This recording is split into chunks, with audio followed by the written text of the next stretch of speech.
Muy buenas a todos y bienvenidos al único canal que sufre cada vez que alguien pisa un insecto. Si me veis con algún tipo de brillo en la cara o bebiendo constantemente es porque, bueno, desde luego ahora mismo en verano aquí hace un calor que flipas. De hecho, dentro de un rato viene a comer María, así que intentaré acordarme, cosa que no prometo en absoluto, de poner el aire acondicionado. El caso es que, como ya habréis visto en el título, y para no alargarme tampoco demasiado, que ya sabéis que muchas veces en las intros se me va totalmente la cabeza, vengo con lo que es el tema de la crítica, de la reseña, con un poquito más de chicha de lo que suelen ser las reseñas, pues bueno, en cuanto al tema de cómic, por ejemplo, de la película de Ant-Man y la avispa. La estrenaron el viernes de la semana pasada, no sé cómo narices lo hice, pero conseguí pasar todo el fin de semana sin tragarme absolutamente ningún spoiler, nada sobre el tema de las escenas postcréditos. Simplemente había visto alguna opinión suelta, algún tweet, algún comentario, pero nada, cositas muy sueltas, muy independientes, tampoco desvelando absolutamente nada, así que fui a verla, pues bueno, un poquito libre de prejuicios de lo que mucha gente sí que llevaba en la cabeza, o por lo menos teniendo en cuenta todo lo que les había supuesto Ant-Man. Yo en ese sentido no tenía ningún prejuicio, porque bueno, hay que reconocer que Ant-Man para mí,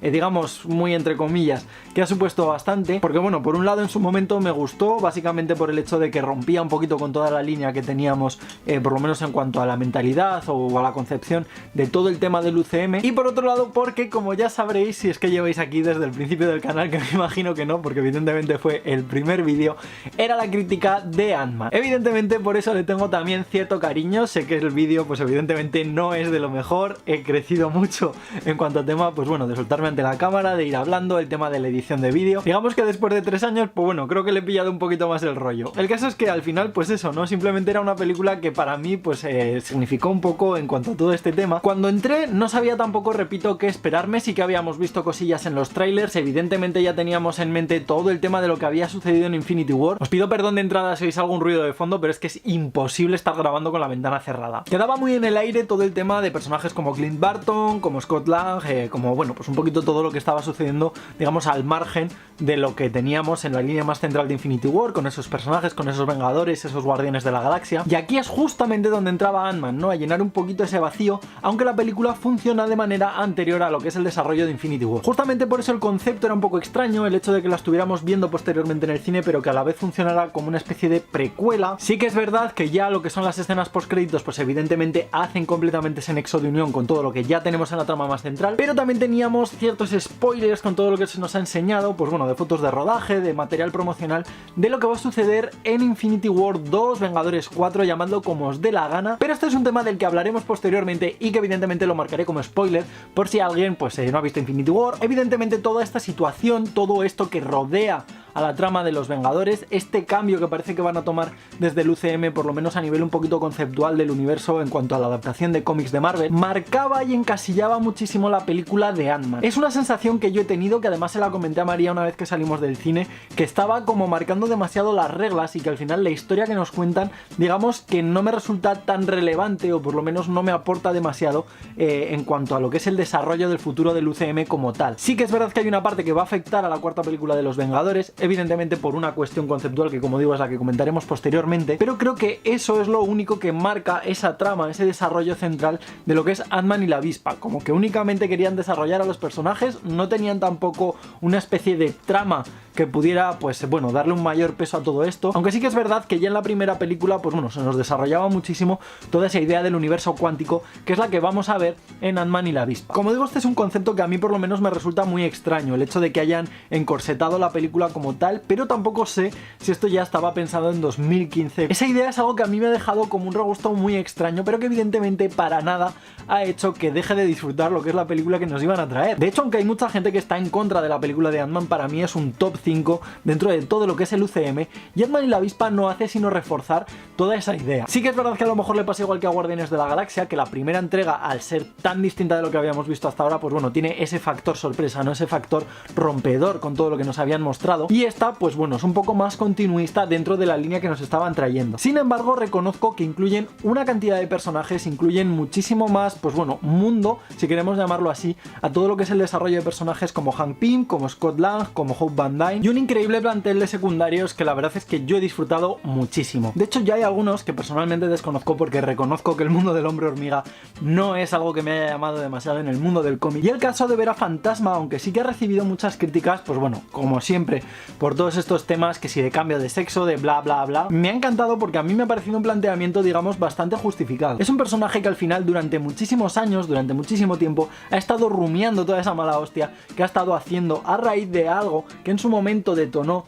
dentro de su vida y que evidentemente le ha afectado hasta el día de hoy. Además, el tratamiento digital y estético que vemos en su personaje me parece flipante. Creo que han sabido llevarlo de una manera muy digna, muy extraña, pero que a la par encaja exactamente con lo que es, digamos, su aflicción. No quiero tampoco desvelar demasiado, pero bueno, todos estos temas de que si lo cuántico, el pasado, el presente, el futuro, son conceptos que van a estar continuamente rondando todo lo que es la película. Posiblemente, de hecho, este es uno de los fallos, muy entre comillas, que tiene a lo mejor la película de Ant-Man y la avispa, que además me imagino que será de donde vengan todas o gran parte de las críticas que haya hacia esa entrega anterior, porque evidentemente, así como desarrollan bastante todo el tema de las relaciones interpersonales, sí que creo que es más película de personajes evidentemente que lo que es el desarrollo de una trama como tal. Tenemos algunos hilos conductores, como pueda ser, pues bueno, todo ese tema del arresto domiciliario de Scott Lang, tenemos esa recuperación del personaje de Janet Van Dyne, tenemos esa relación de Scott Lang con Cassie, con su mujer, con Hope, mientras que a la par tenemos otra especie de subtrama un poquito más, digamos, de espionaje industrial, pero siento de nuevo lo mismo que os comentaba antes, que en cuanto a trama estaba demasiado encorsetada por todo ese tema de la Infinity War. Siento que a lo mejor no tenía tanto peso lo que es la trama como tal, como a lo mejor sí que lo tenía en la primera el hecho de, bueno, pues un poquito el desarrollo del personaje de Scott Lang. También es verdad que la primera, al ser una película de orígenes, digamos que nos dirige, nos centra mucho más la atención en algo que está mucho más claro y que al final no deja de ser lo que ya hemos visto en otras tantas películas del estilo. Pero aquí lo siento más como una especie de consecución más o menos lógica de hechos que suceden en el pasado y que sucederán en el futuro del UCM. Por lo demás, repito que en cuanto a personajes me parece muchísimo más rico. Sí que es verdad que a lo mejor la relación que establecen entre Hope y Scott me resulta como bastante más forzada o por lo menos demasiado precipitada para los inicios o para esos primeros pasos que nos van planteando a lo largo de toda la película. Pero el personaje de Hope me parece brutal. Creo que han conseguido darle un toque, creo que han conseguido darle un pequeño giro respecto a lo que veíamos en la primera entrega para hacerla, pues bueno, al final más molona, ¿no? Yo creo que la palabra es esa. Sigue siendo un personaje muy cortante, sigue siendo un personaje con una meta clara que básicamente es la misma que teníamos en la primera, o por lo menos ese trasfondo que continúa en ella. Le han dado un aspecto creo que más desenfadado, más natural, más acorde a su situación y no tan de ejecutiva agresiva, que yo creo que era algo que molestaba un poquito más en la primera, supongo que también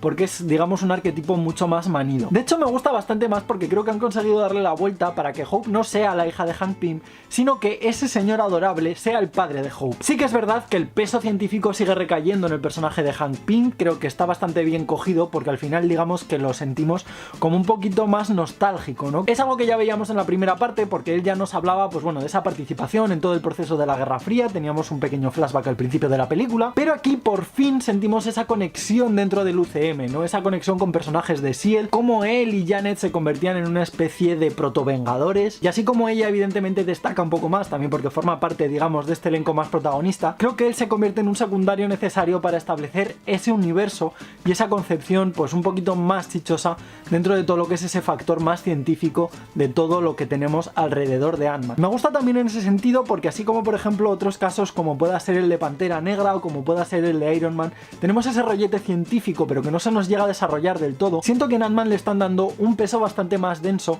algo que corresponde también a todo lo que estamos viendo, y señalo aquí para atrás porque creo que tengo el cómic por aquí, en el caso de los cómics de la avispa. Hablo de la avispa no de Janet, sino de la nueva Nadia. Nadia, que en ruso significa esperanza y esperanza en inglés es hope, por lo cual ya vemos que todo va muy ligado, todo está construyendo, digamos, una realidad coherente, ese desarrollo de la mujer científica que tenemos en el personaje de Hope, que incluso la propia Janet, la cual vamos viendo de manera intermitente a lo largo del desarrollo de la película, también va lanzando sus pequeñas informaciones, sus pequeños ganchos. Evidentemente junto a ella, repito que destaca bastante el personaje de Fantasma, a mí me ha encantado, me ha parecido brutal, estéticamente me ha parecido muy vistoso, todo el concepto que tiene detrás me parece increíblemente llamativo, increíblemente interesante, creo que han sabido darle una intensidad y una densidad bastante coherente con todo ese desarrollo científico, como digo, que envuelve todo este proceso de Ant-Man. De hecho me gusta porque la dejan en un punto intermedio, ni siquiera es una villana real, sino que realmente es simplemente hija de sus circunstancias, y esto es algo que también desarrollan muy bien al final con el desenlace de la propia película,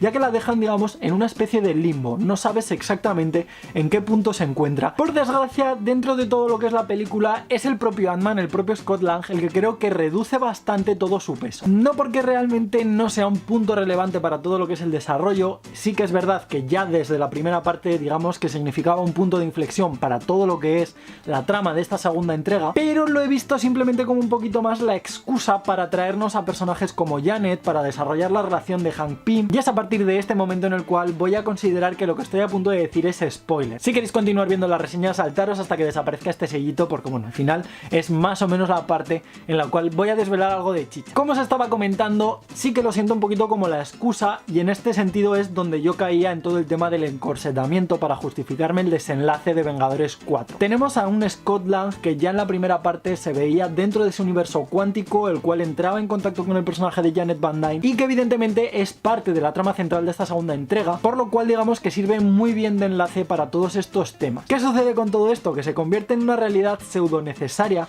porque yo personalmente siento que a lo mejor su propia labor la podría haber hecho cualquier otro personaje si no hubiera sido por todo lo que implicaba dentro de la primera película el universo cuántico. Sí que es verdad que a través de todo esto se nos habla de los conceptos del cambio espaciotemporal, a través también del personaje de Fantasma, todo ese tema de la dualidad, del tema cuántico, y esto va ligado a la primera escena postcréditos en la cual estamos viendo que Janet, Hank y Hope están, digamos, realizando una especie de experimento, y que justamente en ese momento desaparece la comunicación con el exterior, ya que vemos como Hank, Hope y Janet desaparecen ante el chasquido de Thanos. La última advertencia que Janet le da al propio Scott es que tenga cuidado con todo lo que son los agujeros temporales. Esto nos da a entender que Scott en algún momento y de alguna manera viajará al pasado para poder solucionar, pues bueno, todas estas tramas que estaban rodeando al tema de Infinity War, que a la par también supongo que irá ligado al tema de Capitana Marvel, y que a la vez nos justificará esas escenas de rodaje donde podíamos ver a personajes como Steve Rogers o como Tony Stark con los trajes de la primera película. Esto a mí personalmente me encanta, me vuelve loco, porque creo que va a abrir todo lo que son las puertas del multiverso, que ya en cierta medida se nos